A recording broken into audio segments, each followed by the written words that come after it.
बिस्मिल्लाहिर्रहमानिर्रहीम अस्सलामुअलैकुम welcome to my YouTube channel. तो गाइस आज की वीडियो में हम जिस कॉन्सेप्ट को डिस्कस करेंगे वो सारा थ्योरी बेस्ड कॉन्सेप्ट है।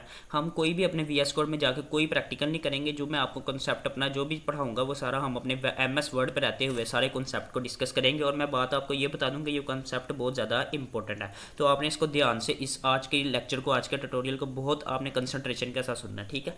तो सबसे पहले हम पहली हेडिंग पढ़ लेते हैं, difference between tags and elements, के हमारे टैग्स और एलिमेंट्स के दरमियान जो डिफरेंस है आज हमने उसको डिस्कस करना है। अब कौन से टैग्स और एलिमेंट्स जो हमारे एचटीएमएल डॉक्यूमेंट में यूज होते हैं वो वाले टैग्स और एलिमेंट्स। सबसे पहले हम टैग्स को पढ़ लेते हैं। टैग्स क्या होते हैं?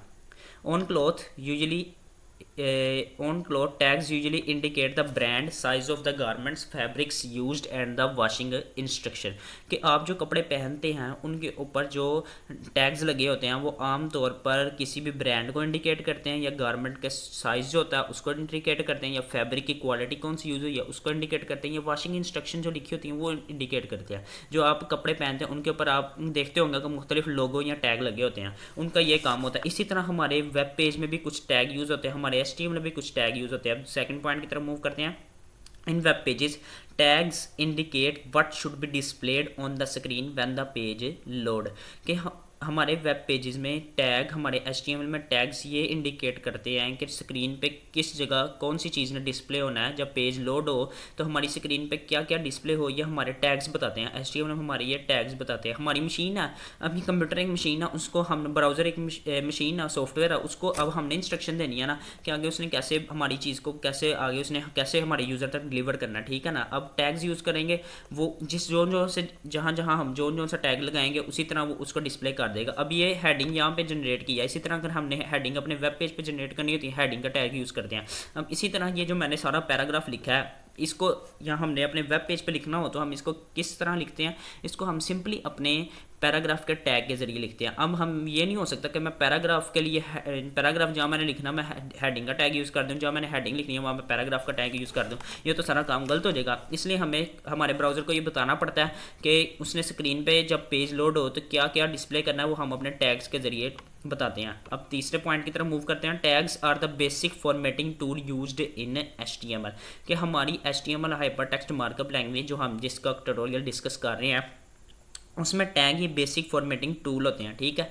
ये बात पॉइंट आपने याद रखना है। उसके बाद फोर्थ पॉइंट है HTML tag can be of two types. अब टैग्स की भी आगे से दो टाइप्स हैं। नंबर 1 टाइप है पेयर टैग और नंबर 2 टाइप है सिंगुलर टैग, सिंगुलर और पेयर टैग। अब पेयर टैग क्या होता है? अब pair tag is one which consist of closing tag also. कि अब पेयर टैग इस ऐसा टैग होता है कि जिसमें टैग की ओपनिंग भी होती है और साथ साथ क्लोजिंग भी होती है। अब ओपनिंग और क्लोजिंग क्या है? ये जो आपको ये इतनी चीज़ जो मैंने अभी हाईलाइट की है, ठीक है, अगर आप इसको ही सिर्फ डिस्कस करें देखते हैं तो ये जो एक पैराग्राफ, ये एक पी लिखा गया, ये वो लेस देन का साइन उसके अंदर पी है और ये ग्रेटर देन का साइन, ये एक पैराग्राफ का टैग है, ठीक है। इसी तरह इसके साथ एक और लेस देन का साइन है, एक फॉरवर्ड स्लैश है, फिर पी और एक ग्रेटर देन का साइन है। इतनी चीज़ को ये जो एक पूरा है ना ये हमारा एक पेयर टैग है कि इसमें साथ एक टैग की ओपनिंग होगी। अगर हम इतनी चीज़ को अगर हम अभी भूल जाएँ, ठीक है, मैं इतनी चीज़ को अगर मैं अभी भुला दूँ आपको, तो ये इतनी चीज़ जो है हमारे पास अभी आपको स्क्रीन पर नज़र आ रही है, ये हमारे पास सिर्फ और सिर्फ ओपनिंग है, टैग की ओपनिंग है। ये बात आपने याद रखनी है, इतनी चीज़ सिर्फ टैग की ओपनिंग है। अगर मैं उस चीज़ को भी हमारे वापस ले आऊँ जो मैंने अभी ये इस चीज़ को भी हम अभी वापस ले आए, तो अब आपको एक सेकेंड फॉरवर्ड स्लैश और पी लिखते हैं तो अब आप देख सकते हैं कि ये जो पूरा टैग है ना, अब ये पूरा कंप्लीट ये एक टैग ही है, ठीक है। लेकिन ये एक HTML के टैग में ये एक इसकी आगे से टाइप है और ये इस टाइप को हम कहते हैं पेयर टैग। ये कि इसमें दो टैग मिले होंगे, पेयर होगा इसका, ठीक है ना, टैग्स का पेयर होगा। इस तरह के टैग्स को हम पेयर टैग कहते हैं। इसमें ओपनिंग टैग भी होगा, एक क्लोजिंग टैग भी होगा। इसमें जो मेन पॉइंट याद रखने वाला ये है कि पेयर टैग के अंदर क्लोजिंग टैग होता है, ठीक है। बस आपने सिंपली यही पॉइंट डिस्कस करना है। अब जो लास्ट पॉइंट है ये टैग के अंदर वो ये है कि a singular tag is one which is consist of only opening tag. कि अब पेयर टैग तो हमने पढ़ लिया कि उसमें ओपनिंग भी होगी क्लोजिंग भी होगी। अब सिंगुलर टैग क्या होता है? सिंगुलर टैग एक ऐसा टैग होता है कि सिर्फ जिसमें ओपनिंग का टैग होगा उसमें क्लोजिंग नहीं होगी, इन दोनों टैग्स की डिफरेंस आपको पता होना चाहिए कि पेयर टैग और सिंगुलर टैग में डिफरेंस क्या है। ये तो आपको नाम से पता चल जाएगा, सिंगुलर सिंगल, पेयर के जोड़ा होगा, ठीक है, कम्बिनेशन होगा दो चीज़ों का। अब सिंगुलर में सिंगल टैग मतलब कि सिर्फ ओपनिंग होगी, क्लोजिंग नहीं होगी। इसी तरह पेयर टैग में ओपनिंग भी होगी, क्लोजिंग भी होगी। मैंने एग्जांपल आपको दी है, जैसे कि ये पैराग्राफ के टैग की ये ओपनिंग भी है और इसकी क्लोजिंग भी है। अब इसी तरह सिंगुलर टैग की ये BR का टैग यूज़ होता है हमारी HTML में एक लाइन को ब्रेक करने के लिए, ठीक है, लेकिन हम इसके ट्यूटोरियल अभी नेक्स्ट डिस्कस करेंगे। बस ये आपको ये बता दूंगी, ये जो एक हमारे पास BR का टैग है ये एक सिंगुलर टैग है। इसी तरह दूसरे टैग भी है, इमेज का टैग भी है, वो भी हमारे पास सिंगुलर टैग है। उसी तरह HR का टैग है, वो भी हमारे पास सिंगुलर टैग है। और पेयर टैग में हेडिंग का टैग हमारे पास पेयर टैग है। ज़्यादातर जो HTML में टैग यूज़ होते हैं वो पेयर टैग हैं, लेकिन सिंगुलर टैग भी यूज़ होते हैं, इसलिए आपको दोनों चीज़ों का बताना लाजमी था।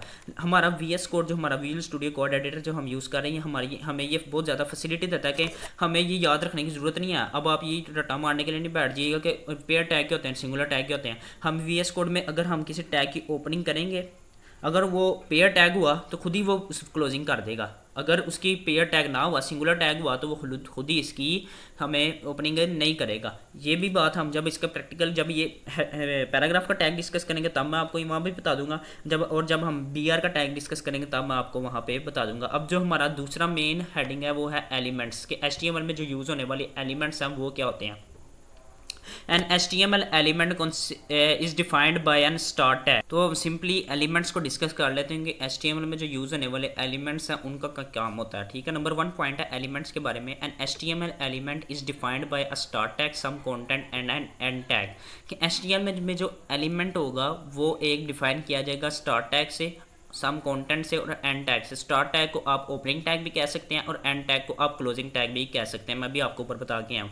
अब जो बेसिक फॉर्मेट होता है हमारे HTML एलिमेंट का वो ये है कि एक टैग नेम होता है, ठीक है। जैसे कि पैराग्राफ का टैग आप देख लें, ये हेडिंग मैंने आपको नीचे एग्जांपल भी दिया कि H1 ये टैग की टैग नेम है, ये ओपनिंग है, ठीक है। इसी तरह अब ये दिस इज हेडिंग जो है ये हमारे पास अंदर कंटेंट है जो कि हमारे वेब पेज पे डिस्प्ले होगा, ठीक है। इसी तरीके से जो हमारे पास ये है, ये जो स्लैश के साथ H1 लिखा गया, इसको भी हम टैग नेम कहते हैं और इसको आप क्लोजिंग टैग भी कह सकते हैं। अब सिंपली HTML का जो एलिमेंट होता है वो एक ओपनिंग टैग, कंटेंट और फिर क्लोजिंग टैग पर मुश्तमिल होता है, कंसिस्ट करता है, ठीक है।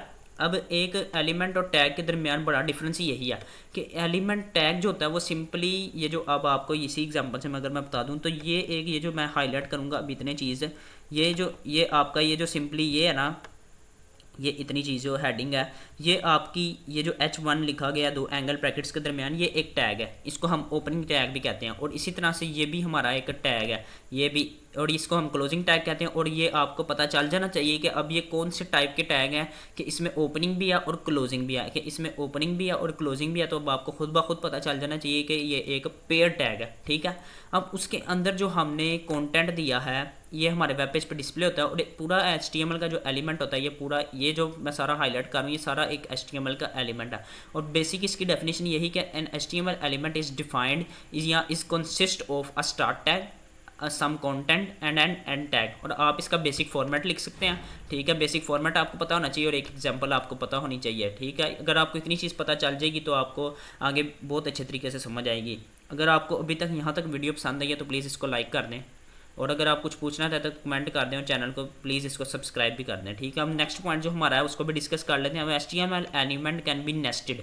This means that HTML elements can contain other element. Nested element ऐसे एलिमेंट्स होते हैं कि उन एलिमेंट्स के अंदर एक और एलिमेंट्स पड़ा होता है, ठीक है। जैसे कि अगर आप कोई प्रोग्रामिंग लैंग्वेज अगर आपने कोई पढ़ी है तो आपको नेस्टेड लूप का पता होगा कि एक लूप के अंदर हम एक और लूप रख रहे हैं। इसी तरह एलिमेंट्स भी होते हैं, ठीक है। एक एलिमेंट के अंदर दूसरा एलिमेंट हो तो उसको हम नेस्टेड एलिमेंट कहते हैं। जैसे कि मैंने अभी आपको एग्जांपल नीचे दी है। अब ये एक पैराग्राफ का टैग है P, ये पैराग्राफ को डिफाइन करता है। और इसी तरह ये I का टैग है, ये इटैलिक कर देगा हमारे टेक्स्ट को। जब हमारा कोड रन होगा हमारे ब्राउज़र पर तब हम इसको इटैलिक कर देता है। ये फॉर्मेटिंग के लिए यूज़ होता है, ये I का टैग इटैलिक टैग। जब हम ये फॉर्मेटिंग इन HTML पढ़ेंगे ना डिटेल से तो तब मैं आपको वहाँ भी डिटेल से बता दूंगा। और इसी तरीके से ये पैराग्राफ का टैग यहाँ पे क्लोज हुआ है और ये इटैलिक का टैग क्लोज हुआ है। अब आपको पता चल जाना चाहिए कि ये कौन से टैग हैं, पेयर टैग हैं, ठीक है। मुझे पता है, उम्मीद है कि आपके ज़हन में ये खुद ब खुद आ गया होगा, ठीक है। इसी तरीके से ये अब ये जो हमारे पास ये जो एग्जाम्पल है ये एक नेस्टेड टैग की है कि ये टैग यूज़ हुआ है, ये ओपनिंग टैग है एक, और इसी तरह ये दूसरा ओपनिंग टैग है। इसी तरह ये अब जो हमारे दरमियान में जो कंटेंट आ गया all code and tech tutorials, ठीक है ना। ये सारा एक कंटेंट है। और इसी तरीके से ये क्लोजिंग टैग है कौन सा, पैराग्राफ का, और इसी तरीके से ये क्लोजिंग टैग है इटैलिक आई का, ठीक है, इटैलिक टेक्स्ट फॉर्मेटिंग का। अब ये एक नेस्टेड टैग की एग्जांपल हो गया, ठीक है। मुझे उम्मीद है आपको इसकी भी समझ लगी होगी। बस आपने एलिमेंट में ये याद रखना है, मैं बार बार बता रहा हूँ कि एलिमेंट किस पर मुश्तमिल होता है, एक ओपनिंग टैग, फिर कंटेंट, फिर क्लोजिंग टैग। ज़रूरी नहीं होता कि ओपनिंग टैग के बाद क्लोजिंग टैग लाजमी होगा तो वो एलिमेंट होगा। अभी हम नीचे जाकर उस पॉइंट को भी डिस्कस करेंगे, लेकिन अभी तक आपने यही याद रखना है कि HTML टैग जो यूज़ होता है, वो एलिमेंट सॉरी जो होता है, वो एक ओपनिंग टैग में मुश्तमिल होता है, कंटेंट होता है, फिर क्लोजिंग टैग होता है। अब नेक्स्ट पॉइंट जो हमारा लास्ट पॉइंट है वो ये है कि the BA tag define a line break and it is an empty element without a closing tag. अब ये एक हमारे पास दूसरा टैग भी, हमारे पास एक एलिमेंट की दूसरी एग्जांपल भी है कि वो होती है एम्प्टी एलिमेंट। एम्प्टी एलिमेंट एक ऐसा एलिमेंट होता है कि जिसमें हम सिर्फ टैग को डिफाइन करते हैं, ठीक है। ये जैसे कि BR का टैग अभी हम सिंगुलर में भी पढ़ के हैं, ये एक ऐसा एम्प्टी, ये एक ऐसा सिंगुलर टैग भी है और ये एक एम्प्टी एलिमेंट भी है, ठीक है। अब एम्प्टी एलिमेंट एक ऐसा एलिमेंट होता है जिसके अंदर आप सिर्फ टैग ही डिफाइन करते हैं, ठीक है, लेकिन उसके अंदर कंटेंट कोई नहीं आता, लेकिन वो अपने वेब पेज पे ना जब हम उसको लोड करते हैं वेब पेज को, तो वो अपना काम ज़रूर कर देता है। जैसे कि अभी BR का टैग डिफाइन करता है एक लाइन ब्रेक को। जब आप कोई पैराग्राफ लिखते हैं, अब लाइन ब्रेक करने के लिए अब HTML में आप जितनी मर्जी कोड में, आप कोड एडिटर में जितनी मर्जी स्पेस दे दें, उसको कोई फ़र्क नहीं पड़ने वाला जब तक आप BR का टैग के जरिए लाइन को ब्रेक नहीं करेंगे। इसका हम ट्यूटोरियल जब डिस्कस करेंगे मैं तब आपको वहाँ से डिटेल में बताऊँगा। सिर्फ आपने अभी तक यही याद रखना है कि HTML में एम्प्टी एलिमेंट पे होते हैं, और एम्प्टी एलिमेंट एक ऐसे एलिमेंट है जिसके लिए क्लोजिंग टैग की ज़रूरत नहीं होती और ना ही कंटेंट की ज़रूरत होती है। सिंपली बस टैग लिखते हैं तो वो अपना काम कर देता है, ठीक है। अब ये मुझे उम्मीद है कि आपको ये समझ आ गई होगी। सिर्फ मेन डिफरेंस जो मैं अभी आपको, अगर मैं समरी इसकी बताऊँ अपने लेक्चर की, तो वो यही है कि टैग और एलिमेंट्स में मेन डिफरेंस ये है कि जो टैग होता है उसके अंदर कंटेंट कोई नहीं होता, बल्कि एलिमेंट में कंटेंट भी यूज़ होता है।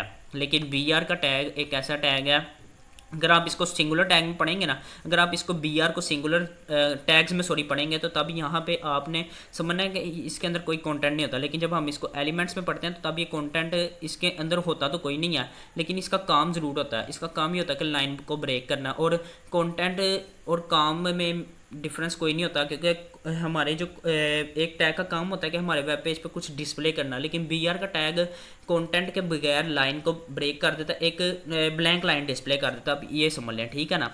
तो समरी इस लेक्चर की सिर्फ यही है कि एक टैग जो होता है हमारे पास उसके अंदर कंटेंट होता है और एलिमेंट के अंदर टैग के अंदर कंटेंट नहीं होता और एलिमेंट के अंदर कंटेंट होता है। मेन डिफरेंस इनका यही है। मुझे उम्मीद है कि आपको इसकी बड़ी डिटेल से समझ लगी होगी। अगर आप इसके बारे में मज़ीद पढ़ना चाहते हैं तो एक ऐप है कोड लाइबर, ये मैं आपको यहाँ पे नाम इसका बता देता हूँ, कोड लाइबर मोबाइल HTML, ठीक है ना। आप इसको प्ले स्टोर से भी डाउनलोड कर सकते हैं और इसका जो लिंक है अभी आपको डिस्क्रिप्शन में मिल जाएगा। मैंने वीडियो बनाई हुई है इसके बारे में, कोड लाइबर मोबाइल ऐप, वहाँ फुल डिटेल से आपने सिर्फ प्ले स्टोर पर जाकर लिखना कोड लाइबर HTML, जो ऐप आएगी आपने इसको डाउनलोड कर लें। अगर आपको नहीं समझ लगी तो आप वीडियो देख सकते हैं, ठीक है। मैं इसका लिंक डिस्क्रिप्शन में दे दूँगा, अगर आई बटन भी आ रहा होगा ऊपर, ठीक है ना, स्क्रीन पर। तो code Liber mobile HTML app, इससे आप डिटेल में उन्होंने HTML को सारी डिटेल से डिस्कस किया हुआ, ठीक है ना। नंबर 0 से लेके एडवांस लेवल तक उसको डिस्कस किया हुआ, वहाँ से भी एज अ रेफरेंस बुक ले सकते हैं, ठीक है। मैं आपको रिकमेंड करूँगा कि आप वहाँ से जाके भी एक दफ़ा ये जो मैंने आज आपको लेक्चर में सारा बताया इसको वहाँ से भी एक दफ़ा पढ़ लें। अगर आपको वीडियो पसंद आई है तो प्लीज़ इसको लाइक कर दें। अगर आपको सजेशन देना चाहते हो कमेंट बॉक्स में आप कमेंट दे करके मुझे बता सकते हैं, ठीक है। मैं फिर भी आपसे पूछूंगा कि वीडियो आपको कैसी लगी है, ठीक है। मिलेंगे अब नेक्स्ट वीडियो में, इंशाल्लाह नेक्स्ट वीडियो में हम नए टैग के साथ आएंगे। तो तब तक के लिए अल्लाह हाफिज़।